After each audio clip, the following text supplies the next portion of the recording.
يشفع عنده إلا بإذنه يعلم ما بين أيديهم وما خلفهم ولا يحيطون بشيء من علمه إلا بما شاء وسع كرسيه السماوات والأرض ولا يؤوده حفظهما وهو العلي العظيم জোরে বলুন আল্লাহু আকবার। আয়াতটার নাম কি চিল্লায় এখন? আয়াতুল কুরসি পড়লে সওয়াব আছে না নাই? নবী বলেন যেই বান্দা কন্টিনিউ 5 ওয়াক্ত নামাজের পর একটা বার করে আয়াতুল কুরসি পড়তে পারবে, যতগুলো আয়াত আছে কোরআনে তার মধ্যে সবচেয়ে পাওয়ারফুল আয়াত, ওই পাওয়ারফুল আয়াতটা যেই বান্দা 5 ওয়াক্ত নামাজের পর একবার করে পড়বে, নবী বলেন ওই লোকটা মরা নাই জন্য জান্নাতে যায় না, মরতে দেরি আল্লাহর জান্নাতে ঢুকতে দেরি হবে না। আমার ভাইয়েরা, আমার বন্ধুগণ, সেই পাওয়ারফুল কোরআন জুড়ে সেই সর্বোচ্চ পাওয়ারফুল আয়াত আল্লাহ তাআলা দ্বিতীয় বাক্যের মধ্যে আল্লাহ বলেন লা তাখুযুহু সিনাতুন ওয়ালা নাওম।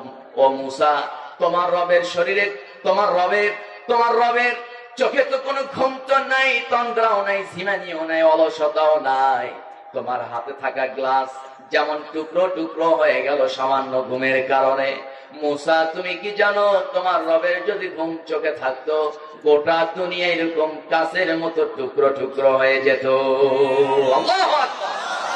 আমার ভাইয়েরা, এজন্য আল্লাহ বলেন ও বান্দা, ও দুনিয়াবাসী শোনো, আমি ঘুম কেন দিলাম, কি জন্য দিলাম? যারা পারেন বলুন ওয়াজআলনা নাওমাকুম সুবাতা وجعلنا الليل لباسا وجعلنا النهار معاشا জোরে বলুন আল্লাহু আকবার। আমার ভাইয়ের, মহান রব্বুল আলামিন বলেন দিনকে করেছি, তোমাদের রব দিনকে করেছে আলোকিত, রাতকে করেছে আঁধার। দিনের বেলা তোমরা এই দিনের আলোতে তোমরা কাজকর্ম করবে, জীবিকা অন্বেষণ করবে, আর রাতের বেলা শরীরটা ক্লান্ত হয়ে যাবে, ক্লান্ত শরীরে স্বস্তি দেওয়ার জন্য ঘুমকে করেছি শান্তির বাহন। যেরকম সুবহানাল্লাহ। আমার বন্ধুগণ, এইরকম পাওয়ারফুল একজন নবীর বিরুদ্ধে দোয়া করতে হবে। বালাম ইবনে বাওরা সারা রাত ভাবতে ভাবতে তার চলে গেছে। সকালবেলা সকাল নেতৃবৃন্দ আবার এসে হাজির। হুজুর কি দোয়া করলেন? মুসা নবী তো সকাল আবার বনি ইসরাইল শহরে তার নেতা কর্মীদেরকে নিয়ে তার রবের দিকে আবার মানুষদেরকে আহ্বান করতেছে। আপনি বোধহয় দোয়া করেন না, দোয়া করলে তো কবুল হওয়ার কথা, রাতের মধ্যে মুসা মরার কথা, মরল না কেন? এবার বালাম ইবনে বাওরা বলতেছে দোয়া চাইছো কিন্তু হাদিয়া দিছনি, হাদিয়া কোথায়? এবার নেতৃবৃন্দ ভাবতেছে হাদিয়া তো নরমাল হাদিয়া দিলে তো দোয়া করবে না। বালাম ইবনে বাওরা এবার লক্ষ্য করলেন নেতৃবৃন্দ সবচাইতে দামি একটা হাদিয়া, স্বর্ণের একটা টুপি, স্বর্ণের মুকুট, যেটা সম্পূর্ণ স্বর্ণ দিয়া তৈরি, এইরকম একটা স্বর্ণের টুপি তারা মাথায় পরায় দিল। বালাম ইবনে বাওরা জীবনে এতগুলো স্বর্ণ কোথাও দেখে নাই। এইরকম স্বর্ণের একটা টুপি পায়া বালাম ইবনে বাওরা সব ভুলে গেল, লোভে পড়ে গেল।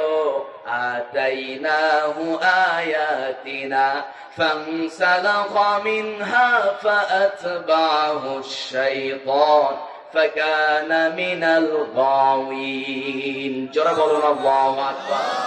বালাম ইবনে বাওরার ব্যাপারে আল্লাহ বলেন আতাইনাহু আয়াতিনা, আল্লাহর নাযিলকৃত কিতাব ওহীর জ্ঞান আমি তার কলিজার মধ্যে দিয়েছি। মুসা নবীর পরে সবচেয়ে বড় যিনি জ্ঞানী তিনি ছিলেন বালাম ইবনে বাওরা। মুসার পরে যার মর্যাদা আমার কাছে সবচেয়ে বেশি ছিল তার নাম হলো বালাম ইবনে বাওরা। তিনি করলেন কি জ্ঞানের অহংকারে লোভে পড়ে গিয়া ওই বালাম ইবনে বাওরা এবার মনে মনে চিন্তা করতেছেন সমস্যা নাই, জীবনে হাজার হাজার দোয়া করছি, যত দোয়া করছি আল্লাহ কোন দোয়া ফেরত দেয় নাই, যা দোয়া করছি সব আল্লাহ